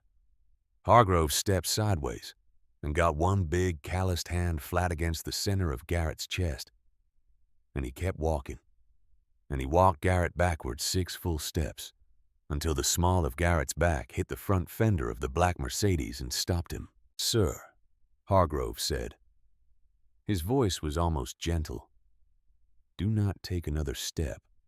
I am going to need you to put both of your hands on the hood of your vehicle, please. Flat, where I can see them." Garrett did not move. "Sir." Garrett put his hands on the hood of the Mercedes. Hargrove's radio came up to his mouth. He spoke into it in the flat code of a man who had done this many thousand times. A second unit. A supervisor. The county DA's after-hours line. Haley stood on the sidewalk and watched the small, careful machine of an arrest begin to assemble itself in front of her shop. A silver Lexus sedan turned the corner of Hollis at speed. It pulled up to the curb behind the police cruiser. The driver's door opened. Nathaniel Brennan stepped out hatless. This time his charcoal overcoat half-buttoned his briefcase, already in his hand. He took the scene in with one slow scan. He walked toward Haley. He did not appear to hurry. Lawyers like Nathaniel Brennan did not need to hurry. The world tended to wait for them. "Miss Whitmore." "Mr. Brennan, I take it the morning has been eventful." "Yes, sir." "I came as soon as the county clerk's office faxed my office a courtesy copy of the condemnation filing. I'm sorry I did not arrive sooner. Are you all right?" "I am fine." "I see." He looked at Garrett, who was now leaning forward on the hood of the Mercedes with his palms flat on the metal and his head down between his shoulders, Brennan's face did a single small thing. It was not quite a smile. It was the expression a fisherman wears when the line goes tight after a long, quiet hour. "Officer Hargrove," Brennan said. "My name is Nathaniel Brennan of Brennan and Associates in Boston. I am Miss Whitmore's counsel and the executor of the Cordelia Whitmore estate. I will be filing an emergency motion in Berkshire Superior Court within the hour to enjoin any further action on the condemnation notice currently posted on this door, and to compel the immediate forensic preservation of Mr. Pike's truck, his cellular phone, and the envelope of cash he just referenced on the public sidewalk in front of 3 witnesses. I would also like to formally request that Mr. Holloway's vehicle be impounded pending the issuance of search warrants. Would you allow me to make a phone call before you transport?" "Counselor," Hargrove said, "you make whatever phone calls you need to make." Brennan stepped to one side. He pulled out his cell phone. He spoke quietly for 2 minutes. He listened. He nodded twice. He closed the phone. He came back to Haley. "The Boston field office of the FBI," he said. "Economic Crimes Division. They were already aware of Mr. Holloway. Apparently, he has been a person of background interest in 2 open investigations for the past 3 years. I'm told a special agent named Sloan will be in Millbrook by morning. The agent would like to interview you at our convenience. I've told the agent that we will make ourselves available at 10 o'clock tomorrow." "All right," Haley said. Brennan looked at her for a long moment. "Haley, yes. You have done a great deal of difficult work today. I am going to suggest that you allow me to handle the paperwork on the sidewalk for the next 2 hours. I want you to walk back into your shop. I want you to lock the door. I want you to sit down." "Yes, sir." She walked past Garrett on the way to her door. She did not look at him. She walked past him the way you walk past a piece of furniture in a hotel lobby. She reached up. She tore the red condemned poster off her front door in one long ripping motion. She balled it up. She dropped it at Garrett's feet on the sidewalk. She unlocked her door. She went inside. She closed the door behind her. She slid the deadbolt. She walked behind the oak counter. She sat down on the wooden floor. She put her forehead against the cool wood of the counter base. She breathed. That night, Haley did not sleep. She did not sleep, but she did not sit on the green velvet couch and shake either. She made a small fire in the cast-iron stove she found at the back of the shop, using kindling and an old wooden crate she broke up with the heel of her sneaker. She ate a peanut butter sandwich Belle had pressed into her hand at the diner that morning, the second of 2. Belle had wrapped in foil and tucked into her satchel without comment. She drank a glass of water from the tap. She washed the glass. She set it upside down on a clean rag to dry. Then she went down into the vault. The leather satchel was already there on the mahogany desk where she had left it before the chaos on the sidewalk. The Garrett folder was inside it. She sat at the desk. She turned on the small green-shaded banker's lamp her grandmother had screwed to the corner of the desk for reading. She began methodically to make copies for the FBI of every document in the Hartwell report, using the small flatbed scanner and the laser printer her grandmother had thoughtfully built into the workbench against the right-hand wall. She worked for 2 hours. She was on the last folder, the one Hartwell had labeled Supporting Documents. Personal when she noticed it. The folder had been the thickest of the lot. She had assumed it contained additional bank statements. As she lifted out the last sheaf of paper to feed it through the scanner, she felt something stiffer than paper at the very back of the folder. A thin cardboard sleeve the size of a paperback novel. She had not seen it earlier. It had been wedged so tightly against the back wall of the manila folder that it had looked in the lamplight like part of the folder itself. She pulled the sleeve out. It was unmarked. No label. No date. The cardboard was old, the corners softened by handling. She slid her finger under the flap. Inside was a single envelope. The envelope was small, cream-colored. The paper was heavier than the lavender stationery Meredith favored, and lighter than the cream stationery her grandmother used for her own letters. It was a different paper, an older paper, a paper Haley had never seen before in her life. The envelope was sealed with a small disc of dark red wax. The wax had been pressed with a signet that bore a single letter, B. Haley's breath caught. She turned the envelope over. Written across the front in a hand that was not her grandmother's was a short instruction in fading black ink. For Haley, when she is old enough to understand. From her father. Haley did not move. She sat at the mahogany desk in the perfect light of her grandmother's vault, and she held the small cream envelope in her hands, and she felt the world stop turning around her. The hum of the vent in the back corner, the faint creak of the building settling overhead, the small bright pool of green-shaded lamplight on the desk. All of it held its breath with her. Her father had been 32 years old when he died. She had been 1. She had no memories of him.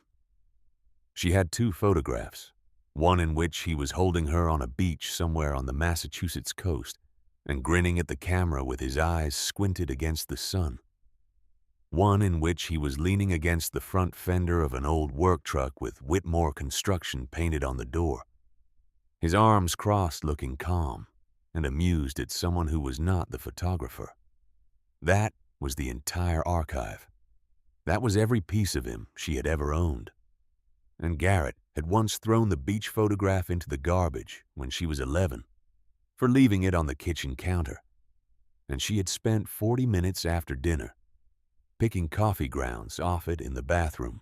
She slid her thumb under the wax seal. The wax cracked clean. She unfolded the letter. It was dated June 3rd, 2009, 2 weeks before Bennett Whitmore had collapsed on his kitchen floor. The handwriting was a man's handwriting, blocky and forward-leaning, the handwriting of someone who had taken notes on job sites for 10 years and had developed a hand that could be read in bad light. The ink was a plain blue ballpoint. My dear Haley, if you are reading this, then I did not get to give it to you in person. And that means a great many things have gone wrong in a great hurry. And you are reading this from your grandmother's hand instead of from mine. I'm sorry for that. I would have wanted to give it to you at your high school graduation. I would have wanted to give it to you the morning of your wedding. I would have wanted more than anything to never give it to you at all, and to throw it in the wood stove 20 years from now, when you and I were laughing about how dramatic your old dad used to be. But I am writing this letter because I cannot count on those mornings anymore. And a man who has a 1-year-old daughter writes the letter when he can, and he hopes that he wasted the paper. I want to tell you a few things in case I wasted nothing. I want you to know that I love you. I want you to know that on the day you were born, I sat in the corner of the hospital room for 40 minutes with you on my chest. And I did not say anything because anything I tried to say sounded too small. I want you to know that I have rocked you to sleep on every couch in our house, and that you snore even at 1-year-old. You snore like a longshoreman, and I love it. I want you to know that you came into the world looking exactly like your mother, and that you cried for the first 3 days like you knew already that the world was going to be a complicated place, and you were not wrong. I am writing this letter because I have learned in the last 60 days that my business partner has been stealing from our company for a long time. I have learned that he is a much more careful and a much more vicious man than I believed when I signed him onto the company 3.5 years ago. I have learned that there is a federal investigation into wire transfers I did not authorize and signatures I did not sign. And I have learned that the wire transfers and the signatures are too clean and too numerous for me to undo by Monday. I have hired a lawyer in Boston. I'm going to your grandmother's house in Millbrook next weekend to talk this through with her, because your grandmother is the steadiest person I have ever met in my life, and I trust her more than I trust most attorneys. I am also writing this letter because the man who has been stealing from me is a man I have brought into our house. I have brought him to dinner. I have introduced him to your mother. I have shaken his hand in our front yard with you in my arms. His name is Garrett Holloway. If something happens to me and I am unable to clear this up myself, I want there to be a piece of paper somewhere in this world that has his name on it in my own handwriting. Garrett Holloway, of Holloway Capital Partners, of an offshore corporate structure I'm attaching to this letter on a separate page with account numbers and routing details that I have copied directly from the bank confirmations our office keeps in the operations file. Garrett Holloway has stolen more than $3 million from this company. He has forged my signature 47 times. He has used the proceeds to seed a real estate development LLC that I believe is currently looking to acquire properties in Natick and in Framingham. The men he has used to set up the Cayman accounts are listed on the attached page. The bank officers who process the wire transfers are also listed, although I do not yet know which of them are knowingly complicit and which of them simply did not look closely enough. I am writing this down so that nobody can ever say I did not see it. I saw it. I am writing it down so that nobody can ever say I did not have time. I had time. I had 2 weeks. I just did not have enough of them. I have spoken to your mother about all of this. She is frightened. She is 25 years old, and we have a 1-year-old, and the federal subpoenas are coming to our home. She does not know what to do. I want to tell you, Haley, in case you ever wonder about it later, that I do not blame her for being frightened. Your mother is a good person who has been put inside a situation she should not have had to handle at 25. I want you to do one thing for me, my darling girl. If you ever read this letter, I want you to remember one sentence and to repeat it to yourself whenever you need to. I love you more than any building. I love you more than any company. I love you more than any dollar that has ever been printed in the history of this country. None of those things made you, and none of those things will ever take you from me, no matter where I am or am not. When you read this, be brave. Be careful with your money. Be kinder than you have to be and tougher than you think you can be. Trust your grandmother. She raised your mother by herself, and she has raised through your mother a piece of you. And that piece of you is the best piece, and you should always listen to it. I will see you when I see you, my brave girl. I love you, always. Your father, Bennett. Haley did not move. She sat at the mahogany desk in the perfect light of her grandmother's vault, with the small cream envelope in one hand and the single page of her father's letter flat on the green felt blotter under the other. And she did not move for a long time. She did not cry the way she had cried in the diner. She did not cry the way she had cried on the cold wooden floor behind the oak counter. She cried the way a person cries when something that has been missing for 18 years walks back into the room and sits down in its old chair, quietly, without theatrics, with the long, slow exhale of a body that has been holding itself rigid since before it could remember. Her father had known. Her father had seen it. Her father had named Garrett in his own handwriting 2 weeks before his heart had given out under the weight of what he had seen. Her father had asked her grandmother to keep this letter for her, and her grandmother, who had lived for 18 more years with that letter in her possession, had not opened it. She had not destroyed it. She had not used it. She had filed it under supporting documents, personal in a folder Hartwell himself had never been given the contents of. And she had waited. She had waited because she had known in the patient, bone-deep way that Cordelia Whitmore knew everything that the letter would matter more in Haley's hand at 18 than in any prosecutor's hand at any earlier date. She had waited because she had known that Haley would need her father's voice exactly at the moment when Haley was about to make decisions for the rest of her life. She had waited because waiting was, in the end, the discipline of love. Haley folded the letter.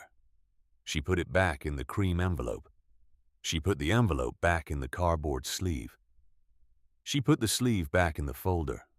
She did not scan it. The FBI did not need it. The FBI had Hartwell. The FBI had the wire records and the forged signatures in the Cayman shell structure that her father had also identified on a separate page she now found tucked beneath the letter in the same blocky, forward-leaning hand. The page would, in fact, be the cornerstone document of the case that the United States Attorney for the District of Massachusetts would bring against Garrett Holloway 6 weeks later. Because it was contemporaneous and contemporaneous evidence from a victim who had not lived to see his own vindication, had a particular weight in a federal courtroom that no amount of investigative work after the fact could ever quite match. But the letter itself, the letter to her was not evidence. The letter was a person. Her father, on a Tuesday night in June of 2009, sitting at his kitchen table after his 1-year-old daughter had gone to sleep, writing to her in case he did not see her again. The letter was hers. The letter was not going anywhere. She turned off the green-shaded lamp. She climbed the wooden stairs. She closed the trapdoor. She pushed the heavy oak wardrobe back across the seam. She walked to the front of the shop and looked out the window. Maple Street was quiet. The cruisers and the trucks and the Mercedes were gone. A light snow had begun to fall, the first of the season. The small, dry flakes that came down in November in the Berkshires and meant winter had actually arrived. She wrapped her grandmother's quilt around her shoulders. She sat down on the green velvet couch. She closed her eyes. She slept for the first time in 2 nights without dreaming. The next 3 months happened very fast and very slow at the same time. Special Agent Sloan of the Boston field office turned out to be a soft-spoken woman in her 40s who took 2 days to copy and bag every relevant document in Haley's leather satchel, and who treated the Bennett Whitmore letter when Haley allowed her to read it once with the particular gentleness of a federal agent who had been doing this job long enough to remember that the paperwork was a person.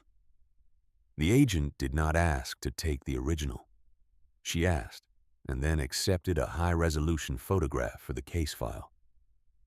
The original went back into its cardboard sleeve, and the cardboard sleeve went back into the cream envelope, and the cream envelope went back into a locked drawer of the mahogany desk in the vault.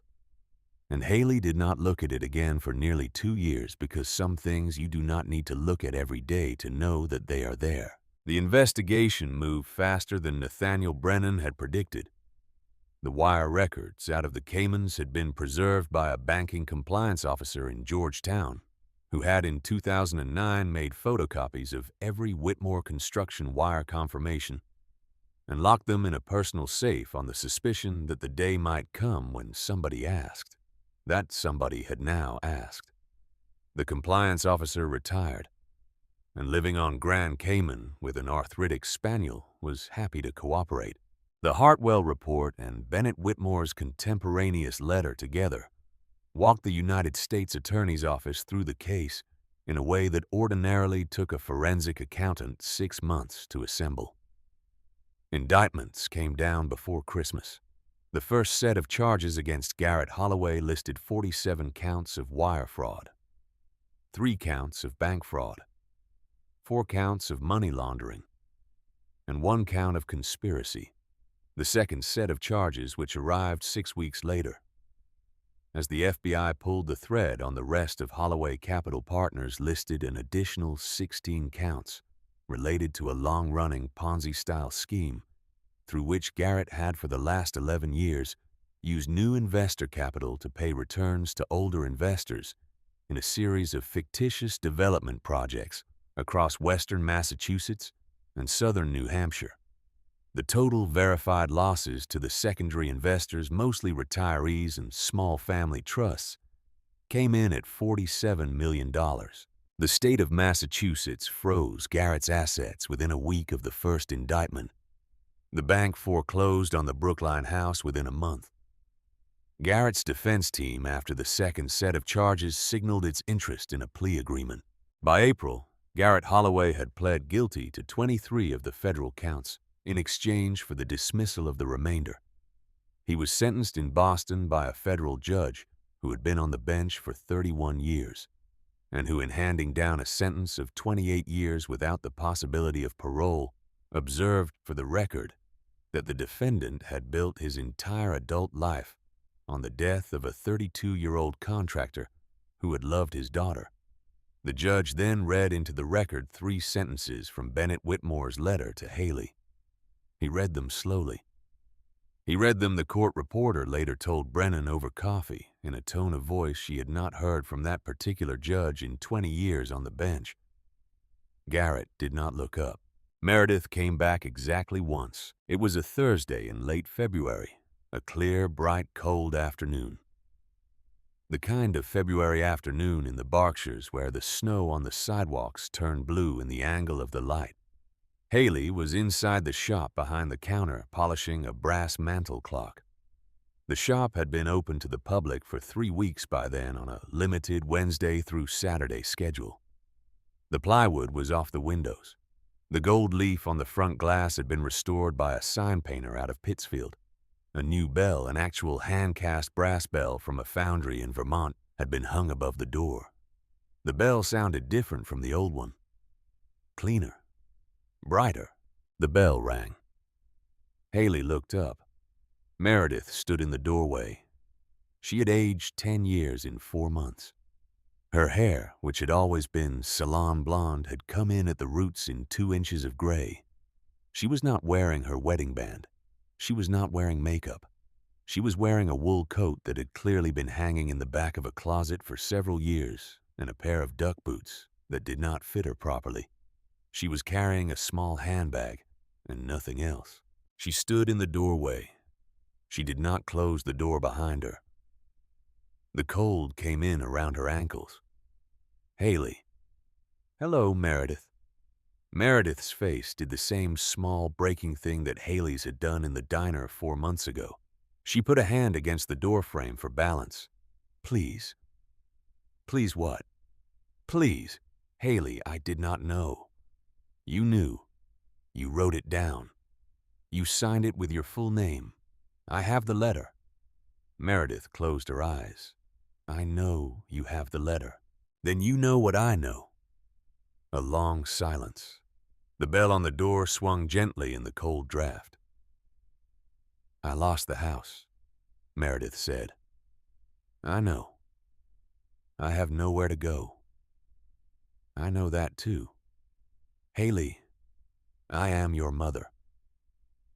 Haley set the brass clock down carefully on the green felt mat on the counter. She set the polishing rag beside it. She came out from behind the counter. She walked to the door. She stopped 3 feet from her mother. She looked at her for a long moment. She did not feel rage particularly. The rage had moved on to other addresses. She did not feel love either. She wished she did. She wished with a small, steady wish that she would carry with her for the rest of her life that she did. But what she felt standing 3 feet from her own mother in the open doorway of her own shop on a clear, bright, cold February afternoon was a kind of long, final quiet. The quiet of a door that had finished closing a long time ago and was only now being noticed. Meredith. Yes. Nathaniel Brennan in Boston has a list of 3 reputable bankruptcy attorneys in the Worcester area. He compiled it last month for exactly this conversation. I am going to give you his office number. I am going to write it on a piece of paper. I am going to ask you to take that piece of paper and to leave my shop. I am not going to invite you in. I am not going to invite you upstairs. I am not going to invite you back. I am not going to tell you that I forgive you, because I am 18 years old, and I do not yet know what forgiveness is, and I will not lie to you about it on the front mat of my own front door." She walked to the counter. She wrote the phone number on a small square of cream-colored notepaper with a pencil. She walked back. She held the paper out. Meredith took it. Meredith looked at her for a long moment. Meredith opened her mouth. Then she closed it. Then she nodded once, a small, precise nod, the way a woman nods when she has finally understood a sentence that has been read to her several times. She turned. She walked out of the shop. The bell rang above her. The door closed. Haley stood at the front window. She watched her mother walk down Maple Street. She watched her mother get smaller. She watched her mother turn the corner of Hollis and disappear. She went back behind the counter. She picked up the brass clock. She picked up the polishing rag. She kept working. By the autumn, Whitmore's Curiosities was a different shop. Haley had used a small portion of the place of gold from Shelf 4, brokered carefully through Walter Ashford in Boston, to fund the restoration. She had hired a legitimate masonry crew out of Springfield to repoint the brick. She had hired a roofer out of Lenox. She had hired an electrician and a plumber, and a small interior contractor, and a security firm that specialized in commercial galleries. She had restored the original pine floors. She had refinished the oak counter. She had installed museum-grade lighting in every display case. She had not sold a single thing out of the vault. The vault remained the vault. The trapdoor remained under the wardrobe. The wardrobe had been bolted to the floor on a hinge mechanism that her grandmother had thoughtfully engineered some 12 years earlier, so that Haley could swing it aside one-handed when she needed to go down, and so that no one else in the world would ever know it could move. She had reframed the upstairs shop with Walter Ashford's quiet guidance as a curated dealer, an appraisal firm specializing in 19th century Americana numismatics and horology. The clutter was gone. The dust was gone. The collection on the floor was small, beautiful, deliberately edited and arranged to be looked at rather than rummaged through. Customers from Boston and New York had begun to make the drive. She had also, on the advice of Nathaniel Brennan, finished her high school diploma through a correspondence program. The diploma now hung in a small frame on the wall of the office at the back of the shop. Beside it, in a slightly larger frame, hung the single page of her father's letter sealed behind museum glass. She had taken it out of the cardboard sleeve in May. She had had it framed in June. She had hung it in July on a Sunday morning in the kind of quiet only an empty shop has on a summer Sunday. She did not look at it every day. She did not need to. She knew where it was. On the first anniversary of the night she had been thrown into the rain, Haley closed the shop at 5 in the afternoon. She locked the front door. She turned out the museum lights. She walked back to the office. She poured herself a small glass of water from the tap. She sat in the leather chair behind the desk. The light through the front windows was the slanting gold light of late October. The maples on Maple Street were in full color, the way they always were in Millbrook in October. The way they had been the morning she had dragged 3 trash bags up this sidewalk for the first time. She looked at the wall. Her diploma. Her father's letter. A small frame photograph of her grandmother Cordelia in 1971, 26 years old, standing in front of the original Whitmore's Curiosities storefront the day she had signed the lease. She had taken the photograph out of a sleeve in one of the map cabinets in the vault. It had been in there for 55 years, waiting to be hung on a wall. Haley raised her glass of water. She did not say anything out loud. She did not need to. The girl who had stood on the sidewalk in Brookline a year ago with 3 trash bags and $34 in a checking account would not have recognized the woman in the leather chair. The woman in the leather chair would not have wanted her to. The girl had needed to do her own walking. The woman knew that. The woman remembered every step of it. The woman would carry the rain of that October night in the small of her back for as long as she lived, and she would not trade it, because the rain had taught her the only thing worth knowing, which was that the people who throw you out into the cold do not get to decide what you build with the cold afterward. Outside on Maple Street, the wind shifted. A single yellow leaf came down past the front window of Whitmore's Curiosities and settled on the sidewalk, where 1 year ago, the wheels of a black Mercedes had pulled up to the curb to make her an offer. Haley Whitmore set her glass of water down on the desk. She turned off the office light. She walked out into the gold autumn evening, and she locked the door of her shop behind her. And she went home upstairs to the small apartment she had built for herself above her grandmother's life. And the bell above the door rang once clean and bright, the way a bell rings when it has been hung properly. And the sound of it carried a long way down Maple Street in the cold, clear air.